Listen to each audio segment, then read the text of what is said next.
My name's Marlene, and for 21 years, I gave my heart and soul to a company that I once considered family. I worked in the same office, at the same desk, with the same morning coffee routine for over 2 decades. I watched coworkers come and go. I trained new hires, stayed late when deadlines got tight, and even filled in for my boss during his vacations. I never complained. I was proud of the work I did. I started at Langston and Price Logistics when I was only 25, fresh out of community college, nervous and excited to have landed a stable job. Back then, the place was run by a kind-hearted man named Mr. Bryant. He was old school, firm but fair. He treated me with respect, often stopping by to ask about my kids or how my garden was doing. When he retired, his son, Derek Bryant, took over. That's when everything changed. Derek wasn't like his father. He was flashy, arrogant, and only cared about numbers on a screen. Where Mr. Bryant saw people, Derek saw profit margins. He brought in consultants, cut corners, and tried to modernize every process, usually by getting rid of older employees and hiring cheaper labor. I should have seen it coming. One cloudy Thursday morning, I came into work like always. I greeted Julie at the front desk, clocked in, and started going through the shipping reports. Around 9 a.m., I was called into Derek's office. He didn't even look up when I walked in. His assistant, a girl barely out of college who once asked me how to use a fax machine, handed me a white envelope. "Marlene," Derek said, still staring at his computer, "we're making some restructuring changes. Today will be your last day." I thought it was a joke. I laughed nervously, waiting for him to crack a smile. But he didn't. "I don't understand," I stammered. "I've been here 21 years. I've never been written up. I just got Employee of the Month 3 weeks ago." "It's nothing personal," he said coldly. "You'll find the severance details in the envelope.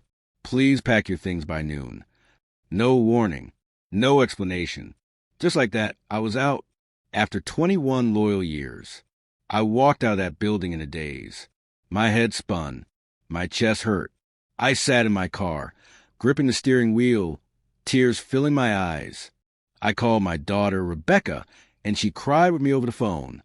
"They can't do that," she kept saying. "Mom, this isn't right." She was right. It wasn't right, but it had already been done. And that's when I remembered something they didn't know. You see, I wasn't just some paper pusher who typed reports and answered emails. Over the years, I had access to everything: shipping records, supplier contracts, internal memos, financial statements. And I had saved copies. Not intentionally, at first, but whenever I spotted something that didn't sit right with me, like fake invoices, double-billed shipments, or suspicious payments to consultants who never showed up, I quietly saved a copy to a private drive at home. I never meant to use them. I just didn't trust Derek. But now it was different. Back when Mr. Bryant ran things, we had a strict integrity policy. But under Derek, rules were just suggestions, and anyone who pushed back got labeled old-fashioned or difficult. So I started reviewing those files. Every night after dinner, I'd sit at my kitchen table, open my laptop, and dig through the years of digital breadcrumbs. I cross-checked vendor names. I traced bank transfers. And soon, I found it, what I had been half suspecting for years. Langston and Price was knee-deep in a fake logistics scheme. Derek had set up shell companies, fake shipping contractors, and was funneling money to himself through them. The company was essentially paying itself, while claiming tax deductions and cutting corners on actual deliveries. Real customers were getting real services, but at bloated costs that went straight into Derek's pockets. And the best part? I had the paper trail. But I didn't rush to blow the whistle just yet. I wanted to make sure that when I made my move, it would hit like a thunderclap. So I quietly reached out to someone I knew from church, Carla. She worked at the IRS. We met for lunch at a quiet diner on the edge of town. I showed her just a fraction of what I had. Her eyes widened. "Marlene, this is serious. Like felony serious." "I know," I said calmly, "but I'm not ready yet. When the time comes, I want it to be loud." While Carla took the info to get a formal investigation started, I began laying the groundwork for something else. Something personal. Because as angry as I was, I also felt broken. I had given my life to that company, missed birthday parties, stayed late through snowstorms, skipped vacations, and for what? A cold goodbye and a white envelope. So I did something I never thought I'd do. I created a fake identity online, an alias. Through that alias, I applied to become a shipping contractor for Langston and Price using a newly registered business name, Rosegate Logistics. I used a friend's name on the legal forms, an old classmate of mine who now ran a legitimate shipping company in Ohio and owed me a few favors. 3 weeks later, I got a reply. Langston and Price Logistics, Derek's company, wanted to hire Rosegate Logistics for a 6-month test contract. I stared at the screen and smiled. I didn't want their money. I didn't want their contract. What I wanted was to get inside, to see what Derek was really up to now, to set the stage for a takedown so complete that he'd never recover. So I signed the contract. Or rather, Rosegate Logistics did. And that was the beginning of something much bigger than I expected. But I wasn't ready for what came next. Because just as I was finalizing the first delivery under Rosegate, I got a call that made my blood run cold. Hi, this is Detective Simmons with the State Fraud Division. We need to speak to you. Immediately. It's about Langston and Price. When Detective Simmons called me, my hands went cold. I had been carefully building my plan piece by piece. Like a puzzle only I could see. I wasn't ready for anyone, especially not law enforcement, to suddenly shine a flashlight on what I was doing behind the scenes. I answered, trying to keep my voice calm. Yes, this is Marlene. Ma'am, the detective said, we were referred to you by an internal contact at the IRS. Carla Langley. I felt my heart skip. Yes, she's a friend. We've been working with her on a financial investigation involving Langston and Price Logistics. We were hoping you could come down to our office and share what you know. This may be bigger than we thought. Bigger than we thought? I had barely scratched the surface. If only they knew. I agreed to meet him the next morning at the State Fraud Division downtown. That night, I barely slept. My mind ran wild. Had I moved too fast? Was I in trouble for creating the Rosegate alias? Would Derek somehow find out and come after me? But when I arrived the next day, something shifted. Detective Simmons, a tall man in his early 50s with a slow southern drawl and sharp eyes, welcomed me into a room with 2 other agents and a large whiteboard covered in scribbled names, arrows, and dollar signs. Ms. Marlene, he said, motioning to board, we believe Derek Bryant is laundering millions of dollars through ghost companies. We're already building a case. But from what Carla says, you may be holding the missing puzzle pieces. I handed over my thumb drive, the one I had stored all those years of invoices, statements, fake contractor reports, and payment logs on. It felt like passing a torch, one that had been burning quietly for too long. Over the next 3 hours, I walked them through everything. I explained a pattern of duplicate charges, the fake vendor accounts, and how consultants listed in the reports had no online footprint, no LinkedIn, no certifications, nothing, just names and payment records. The room grew more intense as I spoke. This, one of the agents whispered, pointing at a payment log I highlighted, matches a transaction we've been trying to trace for months. We thought it was just a one-off. It wasn't. It was the beginning of a whole operation. As I left their office, Detective Simmons shook my hand. Ms. Marlene, I can't promise anything yet, but your testimony may have just cracked this whole case wide open. That gave me a strange feeling. Not joy, not relief, but something stronger. I wasn't just getting revenge. I was making things right. But while the legal wheels began to turn behind the scenes, I wasn't done. The Rosegate Logistics contract was in full swing. Under my alias, I was listed as an admin liaison, which meant I had access to scheduling software and client records. I started spotting more clues, rushed orders with no driver logs, invoices double-stamped, inventory that never left the warehouse but still got billed. Derek was even bolder now than before. Then came the company gala. Langston and Price was celebrating record profits at a big hotel ballroom. Invitations went out to contractors, clients, and business partners, including Rosegate Logistics. I RSVP'd immediately under the name of Patricia Lane, the alias I had been using. The plan was simple: show up, stay quiet, observe. But what I didn't expect was what happened during Derek's speech. The night was polished. Men in suits, women in gowns. Champagne flowed like water. The band played jazz, and waiters in white gloves passed around crab cakes and shrimp cocktails. And then Derek walked up to the microphone in a shiny gray tuxedo and a smug smile. "I want to thank everyone here tonight," he said, "especially our newer contractors like Rosegate Logistics, who've helped us expand our reach and increase productivity in ways we never imagined. You guys are the future." My jaw clenched. Future? He was praising the shell companies that didn't even exist. And then it happened. Right as he raised his glass for a toast, a hand grabbed his shoulder. 3 men in dark suits stepped onto stage. One of them pulled out a badge. "Derek Bryant, you're under investigation for fraud, money laundering, and tax evasion. Please come with us." The entire ballroom went silent. Derek's face turned ghost white. He sputtered. "This is a mistake. I don't understand." But the officers didn't wait. They cuffed him right there, in front of his colleagues, clients, and family. Gasps filled the room. A woman screamed. The band stopped playing. Phones came out. Flash after flash.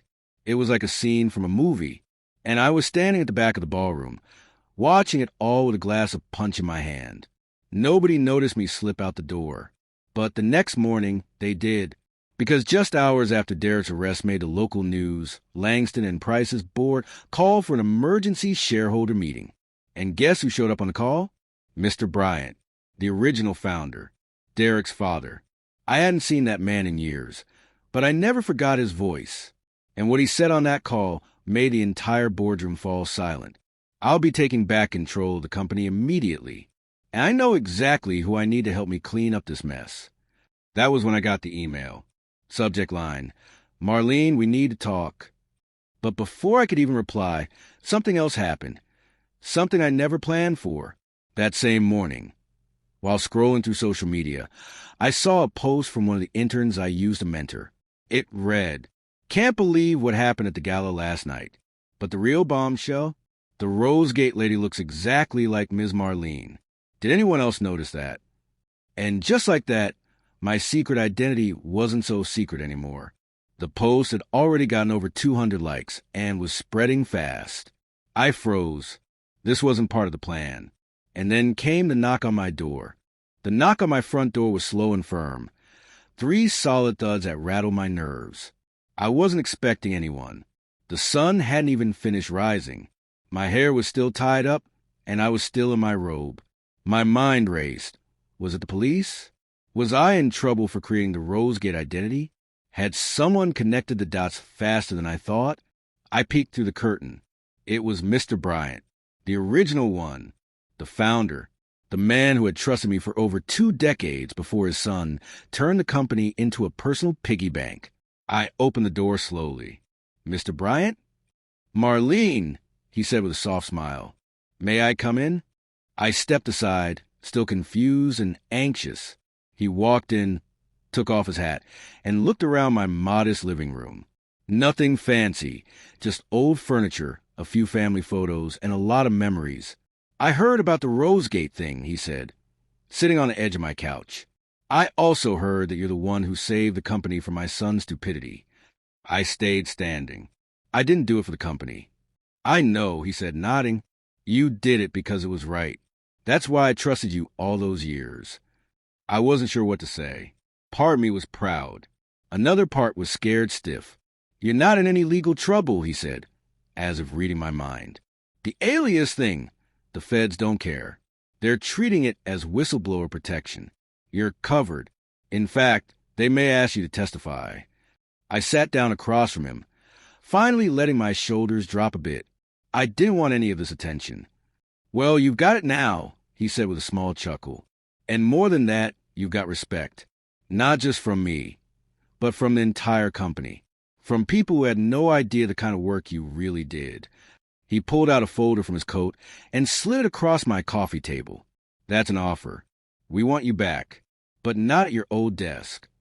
I opened the folder.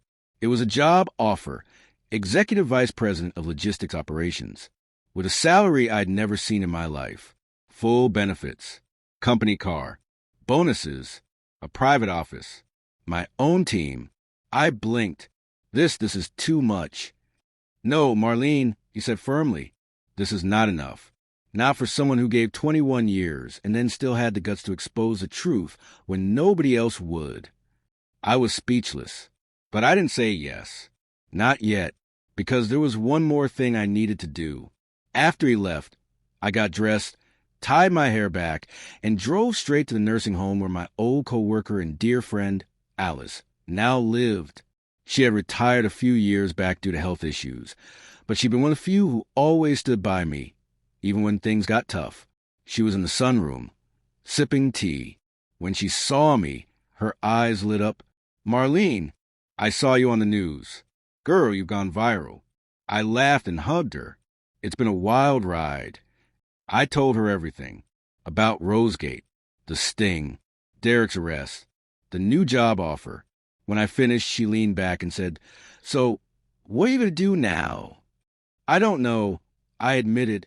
Part of me wants to say yes and go back, fix what he broke. But part of me just wants to disappear and let it all go. She put her hand over mine. "You didn't go through all that just to walk away. You go back, but this time you make the rules." That night, I made my decision. I emailed Mr. Bryant. I told him I'd take the job, but only under a few conditions. Every employee over 10 years would get a loyalty bonus.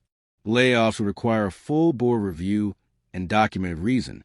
I'd be allowed to rehire 2 people Derek unfairly fired, including a single mom named Leslie, who Derek once called replaceable. I'd report directly to board, not through another CEO. His reply? Approved. Every word. So I went back. The office looked the same, but everything felt different. People stared at me like I was some sort of legend. Some nodded quietly. Some came up and hugged me. And Leslie? When I called her to offer her job back, she cried. She said her son would finally be able to stay in his school. But of course, not everything was smooth, because about 2 weeks into my new role, while reviewing Derek's old files, I found something bad. Something even the feds had missed. A secret slush fund hidden inside the logistics maintenance budget. Millions of dollars that had been quietly moved over the years into a fake equipment reserve account. And that account was still active. I dug deeper. The account wasn't just used for Derek's schemes. It had names attached to it. Big names. People in the company I never would have suspected. One of them was a board member who had just approved my conditions. I was in danger again. Because if I brought this to light, I wouldn't just be exposing a few fake vendors. I'd be exposing a silent partnership that reached the top of the food chain. And just as I printed out the report to lock it in my safe drawer, the lights in my office flickered, then died, and the door behind me slowly creaked open. I didn't move. The door creaked open farther, letting in only the dim emergency light from a hallway. My printer stopped mid-page. The office went dead quiet except for the distant hum of the backup generator kicking in. My heart pounded in my chest. I turned slowly in my chair, trying to keep calm. Standing in the doorway was Marcus Dillinger, a senior board member and one of the names tied to the fake equipment reserve account I had just uncovered. He didn't knock. He didn't speak. He just walked in, shut the door behind him, and sat in the chair across from my desk like he owned the place. "Marlene," he said, voice smooth as butter. "You had quite the month." I nodded, pretending I didn't know what I knew. I guess you could say that. He leaned forward, elbows on his knees, fingers laced together. "Word is, you're poking around in old files. I get it. You're thorough. Always have been. That's why Mr. Bryant likes you." He smiled, but it didn't reach his eyes. I kept my face neutral. "I'm just doing what's best for the company." "Well," he said, "sometimes what's best for the company is letting sleeping dogs lie." There it was, a threat in a velvet glove. I reached down, calmly slid the printer page off the tray, and tucked it under a folder. I don't believe in sleeping dogs, especially when they've been eating money. He chuckled. "You've got guts, Marlene. I'll give you that." But guts only get you so far. You're not the first person to find that account. You're just the first one loud enough to think it matters. I stood up slowly. It does matter. And I've already passed the files to someone outside the company, just in case anything happens to me. His smile finally faded. That's a bold move. No, I said. It's a smart one. A long silence stretched between us. Finally, he stood, straightened his tie, and walked to the door. You should be careful, Marlene. People who dig too deep tend to fall in. He left without another word. I locked the door behind him, drew the blinds, and pulled out my phone. I texted Carla, my contact at the IRS. Me. Just found a slush fund. Big. Tied to board. I think they know I know. Carla. Send everything. Now, we're preparing indictments. Me. Already encrypted and sent. Keep me updated. Then I pulled out a burner USB stick from my drawer, one I hadn't used since the original Rosegate operation, and copied everything to it. I tucked it into my purse, just in case someone tried to wipe the system overnight. The next morning, the office was unusually quiet.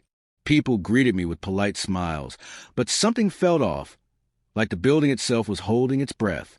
At noon, Mr. Bryant called me into his office. He was already pacing when I walked in. Marlene, he said, I got a call last night. Anonymous. Said you're stirring up trouble, digging into confidential board finances. I'm not stirring anything, I said, placing the printed page on his desk. I'm exposing theft. Again. He read the paper slowly, his expression tightening with each line. This is millions, he said quietly, buried inside the logistics budget. Trace accounts linked to Dillinger, to Hensley, and even two external shell companies. He looked up at me, face pale. Do you have proof? I have everything. He ran a hand through his hair, then picked up his phone and barked into it. Get legal. Now. I knew what was coming. Another internal war, another investigation, more boardroom drama. But what I didn't know was that Dillinger wasn't going down without a fight. That evening, while I was locking up, a man I didn't recognize approached me in the parking lot. He was in a suit, had a shaved head, and wore mirrored sunglasses even though the sun was nearly gone. You Marlene? I didn't answer. He pulled something from his jacket, a thick manila envelope. I'm just a messenger, he said, handing it to me. But you've got people watching you now. Careful what bridges you burn. He walked away before I could even ask what that meant. I opened the envelope inside my car.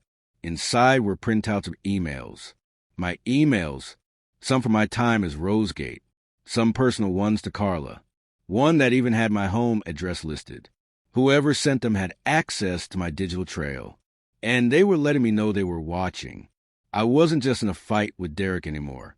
Now I was facing something bigger, an entire network of corruption tied not just to Langston and Price, but possibly to other companies in the logistics chain. My whistleblowing had pulled a thread, and the entire system was starting to unravel. But I wasn't afraid. Not anymore. Because by then, the FBI had joined the investigation. And just as I finished reading the last page in that envelope, my phone buzzed again. It was Carla. Carla, brace yourself. Arrest start at dawn tomorrow. I stared at the phone screen, heart pounding. But the story wasn't over yet. Because as the sun rose the next morning, and the news stations lit up with headlines about boardroom raids and corporate fraud, there was one name that hadn't been cleared yet, mine. And then my doorbell rang.